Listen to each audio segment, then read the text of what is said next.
Welcome back, Cyber Explorers. It's Alfie, and in this video we'll explore together with this step-by-step guide, how to create Linux Ubuntu 24 bootable USB drive with Rufus. So without further ado, let's get right into it. First, you will need a USB flash drive, 8 GB or higher, a Ubuntu 24 ISO file, and the Rufus application. Our video on how to download Ubuntu 24 ISO might help you.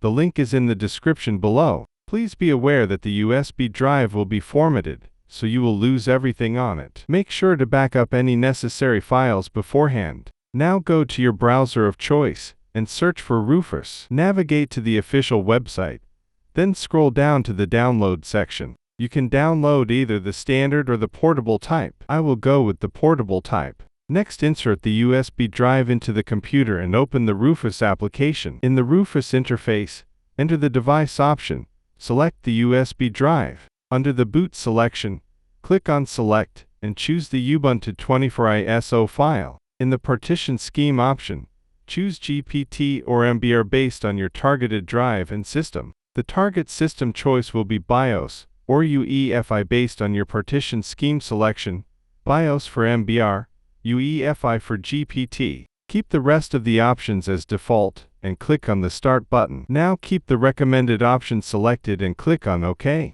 And finally click on OK and wait for the process to finish.